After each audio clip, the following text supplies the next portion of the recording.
Gary talks. I've been hearing people talking about 2020 is canceled. Talking about, oh, throw the whole year away. It's been a mess. It's still a mess. I'm like, what part of 2020 isn't clear? Clearly, the whole thing, because 2020 vision, that's what this whole thing was about. I thought it was pretty obvious when I heard we're entering the year 2020. I don't know, like the shift from 2019 to 2020, I was like, oh, wait a second. Interesting. It just coincides with what we happen in our language to be used. This happens to be what we also use to refer to like clear vision and like someone who can see without the assistance of glasses. So, just very, very interesting that people are talking about is canceled. I'm like, honestly, I think 2020 is a year that cancel culture is canceled. Because how are you going to cancel something that's actually revealing so much truth? Like, I know there's so much going on. And I've been, taking care of myself in the ways that I can, considering, just like how absurd and scary things can be if you really let them suck you into the fear part of it. And also, I know I have been talking about racism and anti-racism for the past 6 years, at least, very actively. So now that it's being talked about, and it's actually like in a time period where we've just come out of a long pause.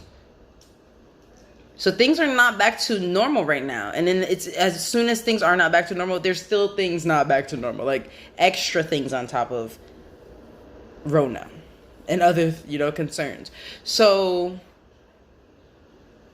it seems to me that things are being shown to us so that we can clear them out and deal with them because we have not dealt with it. People are like, I'm tired of talking about slavery, tired of talking about race. Well, if you ever had an honest conversation about it, we wouldn't have to keep talking about it.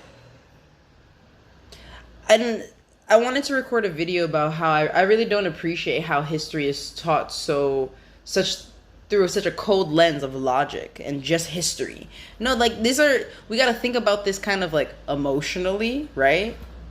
Like, what was it like to be a slave, right? Because that's not something that, like, I'm not a slave, right? So I can't even say that I know that. That's my ancestral things so that I can access that allowed me to understand that pain. My journey of becoming a black person or understanding my role as a black person in America was very long. It happened in 2012. In 2012, I went to college, and I cite that time mostly as my understanding of blackness changing and shifting because I had to fill out college applications that would put your race down, and I would have to put black, Asian, or other, because mixed wasn't a thing at the time.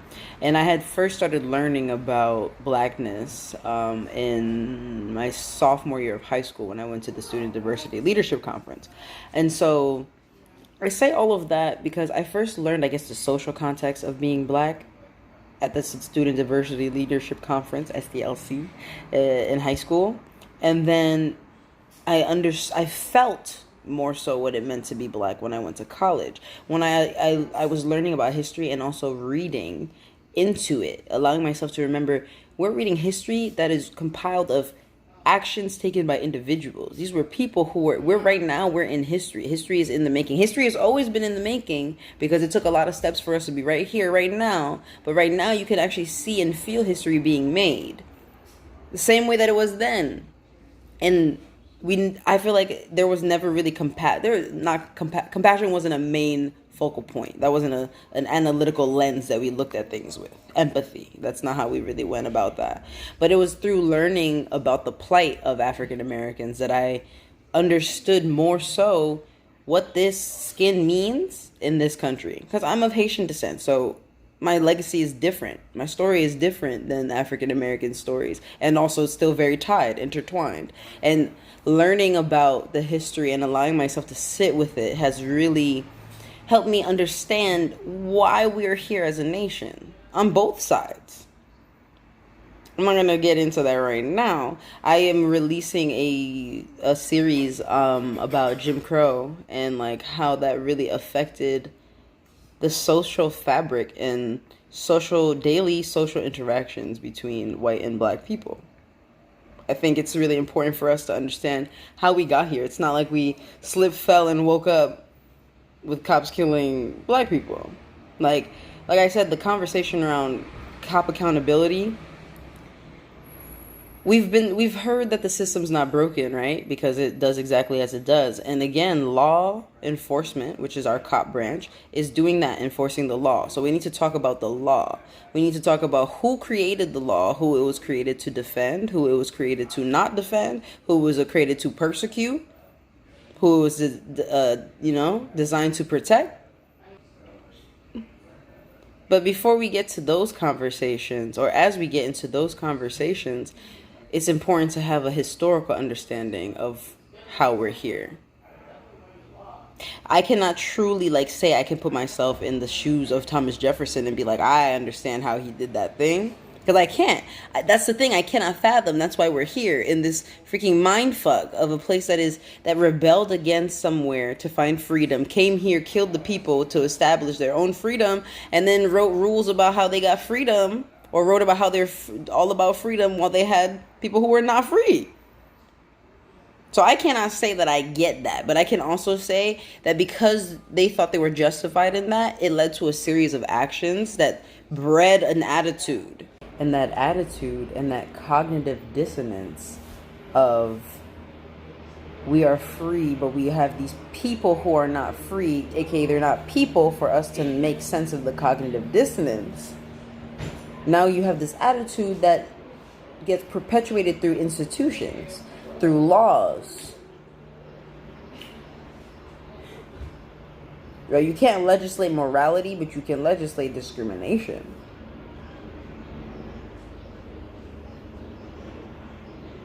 And that's why civil rights is interesting too, because the civil rights movement was really calling for an end to Jim Crow segregation, which was this separation of separate but equal, where black and whites were separate but somehow equal, even though the black people had to move as soon as white people got on the bus, right? And white facilities were better and black facilities were worse, but it was equal though, right? Because they said so.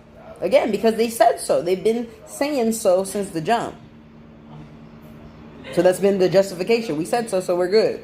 Same thing. So with civil rights movement, it ended that. And that's why it's something to be very appreciated. Y'all really called the quits to the overt racism in that way. And that's when covert racism became very popular, right? The underground racism, the racism that you can't readily identify as racism. Like calling the cops when you feel suspicious, when you see someone suspicious outside. The amount of black people who have had the cops called on them for trying to get into their own home or into their own car, who have been killed by police or who have been killed by other people because they were afraid of them, no matter what they were holding, no matter what they were doing.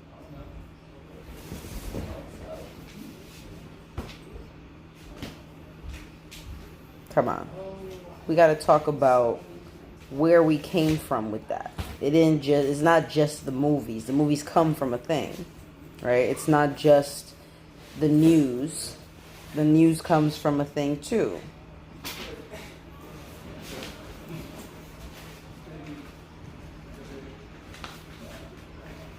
So I'm really excited to release this series about Jim Crow and about I'm watching this. I watched this brief mini documentary, 23 minutes, about the new Jim Crow Museum, which is a really interesting concept about this man who's collecting hateful objects from the Jim Crow era and using that error too, and using that to understand how our nation is here. Because again, we need to have a dialogue.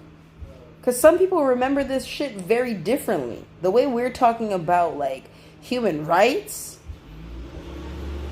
That's not what it's like. And that's why, and it's people are Black Lives Matter, and they're shouting it. And I'm also when have you ever shouted at someone that you mattered and they listened to you?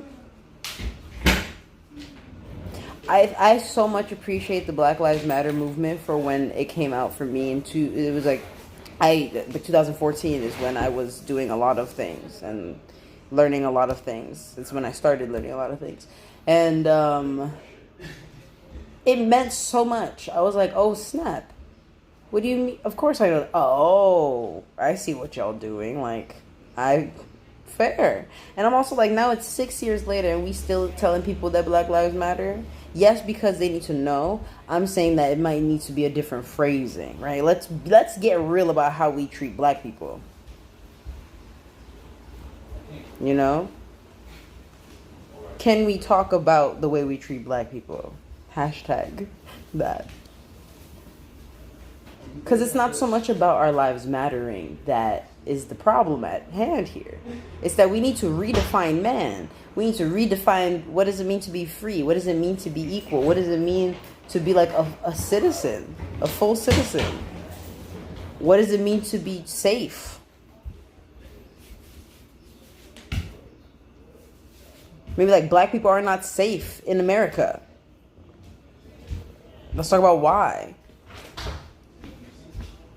Again, don't want this to be like misinterpreted like, oh, so she not fucking with the Black Lives Matter. Relax. I think it's an incredible thing and they're doing incredible things and we need to have movement, and it's an effort to consolidate a lot of melanated voices moving towards equity for black people and recognition and validation and the end of degradation for us. Like, some empowerment and shit. So I'm here for that. I'm just saying I think it's time to evolve that conversation. Because it's not so much about, like... I just feel, again, I'm thinking about if I didn't like somebody and they came up to me talking about how they mattered, I'd be like, yeah, to you. For me to care about somebody, I have to have a shift. So I don't know the conversations that need to happen in white communities, but this is a time for us to have a conversation amongst us, yes, and also by yourself and in your community. Hey, get it. Get it.